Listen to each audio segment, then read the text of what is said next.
Assalamualaikum dan salam Malaysia Madani. Anda bersama saya Dilaila Kadir dalam Berita Pagi.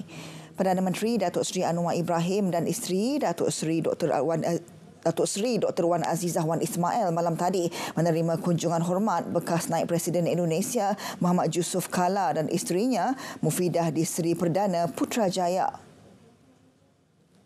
Menerusi hantaran di Facebooknya, Perdana Menteri berkata mereka membincangkan perkembangan isu Palestin yang menjadi perhatian dan sangat mengesankan Jusuf Kalla. Pertemuan itu turut menyentuh kepentingan pengukuhan aliran dakwah dan pemikiran Islam yang sederhana di rantau alam Melayu melalui aktiviti-aktiviti ilmu dan keagamaan. Ia juga seiring dengan peranan semasa bapa Jusuf Kalla sebagai Ketua Dewan Masjid Indonesia. Perdana Menteri berharap agar pertemuan tersebut akan meneruskan lagi legasi panjang Jusuf Kalla yang sinonim dengan hubungan istimewa Malaysia dan Indonesia. Keadilan untuk rakyat Palestin adalah satu-satunya jalan penyelesaian bagi konflik semasa dan bukannya keganasan berterusan. Pemerhati tetap Pertubuhan Bangsa-Bangsa Bersatu PBB negara Palestin menyeru negara-negara anggota supaya mengundi untuk menghentikan keganasan daripada berterusan memperjuangkan keadilan di sebalik dendam dan keamanan di sebalik perang. Riyad Mansur, wakil pertama berucap dalam sidang khas tergempar ke-10 Perhimpunan Agung PBB mengenai konflik Israel-Gaza di New York pada Khamis. Katanya tidak ada apapun yang mewajarkan jenayah perang dan jenayah terhadap kemanusiaan. Sementara itu, Presiden Perhimpunan Agung PBB, Dennis Francis, dalam ucapan pembukaannya berkata keganasan dalam konflik Israel-Palestin harus berakhir dan gencatan senjata serta pembukaan segera tanpa syarat koridor bantuan kemanusiaan adalah penting. Orang ramai diingatkan supaya tidak melakukan aktiviti riadah di kawasan perkelahan dan air terjun sepanjang musim Monsur Timur Laut MTL yang bermula pada pertengahan bulan depan hingga Mac 2024. Ketua Pengarah Jabatan Bomba dan Penyelamat Malaysia JBPM, Datuk Seri Abdul Wahab Mat Yassin berkata pihaknya akan bekerjasama rapat dengan Jabatan Perhutanan dalam memastikan aktiviti seperti mendaki, berkemah, menyusuri hutan, mandi air terjun serta beriadah dikawal. Kita pun memang memberi pandangan nasihat kepada kerajaan negeri, Sekretariat Bencana Negeri. Saya rasa bermula tahun-tahun sebelum ini pun dah ada penguatkuasaan oleh banyak negeri lah. Sebab kita memang menekankan serius kawalan ini. So memang kita dah tekankan di semua pengarah negeri pun melaporkan kepada pihak berkuasa bencana peringkat negeri baik daerah maupun di peringkat negeri tentang kawalan terhadap aktiviti riadah selama itu.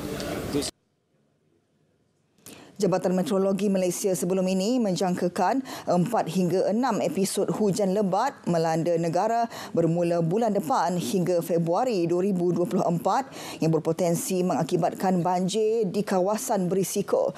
JBPM akan membekukan 80% cuti pegawai dan anggotanya di seluruh negara bagi menghadapi bencana banjir. 4 lagi individu ditahan bagi membantu siasatan kes syarikat pelaburan iSurf dipercayai mempunyai kaitan dengan pengasas bersama syarikat penerbangan tambang rendah My Airline. Mereka terdiri daripada 2 lelaki dan 2 wanita tempatan berusia lingkungan 30 hingga 62 tahun. 3 individu ditahan pada jam 1 hingga 1.30 tengah hari semalam selepas memberi keterangan di pejabat JSJK di Menara KPJ di Ibu Negara. Manakala seorang lagi di Bukit Tungku.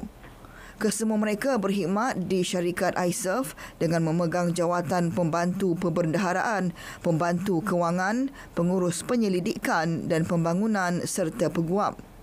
Permohonan reman ke atas kesemua suspek akan dibuat hari ini pada 10 pagi.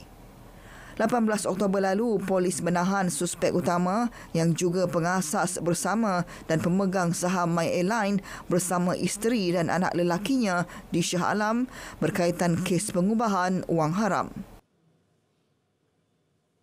Agensi kerajaan berkaitan pemasaran produk halal perlu bekerja seiring dan bukannya bersifat silo dalam memastikan ia setanding dengan produk dari negara ASEAN lain.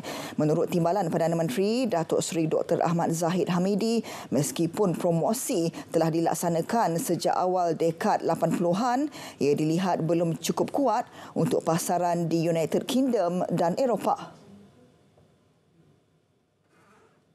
Usaha bukan hanya daripada kerajaan, pihak swasta tetapi juga daripada rangkaian pemasaran yang ada, terutamanya rakyat Malaysia yang menjadi usahawan dan menjadi pengusaha-pengusaha pasaran di Eropah dan di peringkat antarabangsa. Dan pada khidmat saya, Kerajaan Madani di bawah kepimpinan Datuk Seri Anwar boleh melakukannya, bukan hanya sekadar memberikan pembiayaan tetapi promosi mesti dilakukan. Beliau berkata demikian selepas melawat pasaraya Chuang Li yang dimiliki usahawan rakyat Malaysia di London. Usaha ini perlu dimantapkan memandangkan pasaran dalam sektor halal global berupaya menjangkau kira-kira $1.3 trilion Amerika menjelang 2030. Selain itu, risiko juga perlu diminimumkan dengan meneroka pasaran baharu yang dilihat cukup luas. Datuk Seri Dr. Ahmad Zahid turut menggesa pengusaha produk halal tempatan bersifat kompetitif dan memenuhi piawaian yang ditetapkan oleh negara pengimport. Dalam pada itu, Timbalan Perdana Menteri mencadangkan Perbadanan Pembangunan Perdagangan Luar Malaysia MATRADE diberikan peruntukan yang lebih besar bagi membantu meningkatkan pasaran produk atau perkhidmatan ke luar negara. Promosi yang hebat dapat membuka ruang yang lebih luas kepada pengusaha tempatan menembusi pasaran yang belum diteroka. MATRADE harus diberikan peruntukan yang lebih besar untuk advertisement, untuk daya pemasaran. Malawakil juga mesti diberikan peluang yang lebih banyak untuk mempromosikan produk-produk dan perkhidmatan daripada Malaysia. Jimmy Chua turut bersetuju bahawa produk Malaysia memerlukan promosi yang lebih besar meskipun mempunyai kualiti setanding dengan produk dari negara lain. We need support. We need a lot of marketing. Because the thing is, if we can bring in any product from Malaysia. I can do all the documentation, all the certification for all the SME. I can teach them how to do it. But at the end of the day, without all the marketing and support, we cannot, like for example in Tesco, we can put things up in Tesco, but we have to do marketing. Penyedia perkhidmatan rawatan dan pemulihan digalakkan menerokai kaedah baharu yang boleh meningkatkan keberkesanan pemulihan termasuk penggunaan aplikasi telefon pintar. Menteri Dalam Negeri Datuk Seri Saifuddin Nasution Ismail berkata kaedah itu antara lain dapat memberi sokongan kepulihan dengan menyediakan maklumat mengenai tracking sobriety, mekanisme daya tindak menghadapi relapse dan menjalinkan pengguna dengan kumpulan sokong bantu. Datuk Seri Saifuddin berkata demikian dalam teks ucapan yang dibaca Timbalan Ketua Setiausaha Keselamatan Kementerian Dalam Negeri KDN, Datuk Abdul Halim Abdul Rahman pada program Simposium Sains Penagihan Dadah Kebangsaan 2023. Pelbagai kaedah perlu diterokai seperti penggunaan mobile apps yang direka bentuk untuk memberi sokongan kepulihan kepada recovery person dengan menyediakan maklumat mengenai tracking severity, mekanisme daya tindak menghadapi relapse dan menjalinkan pengguna dengan kumpulan sokong bantu. Saudara, teruskan sokongan dan bantuan untuk rakyat Palestin dari sungai hingga ke segara. Palestin pasti merdeka. Berita pagi diteruskan dengan edisi Sabah.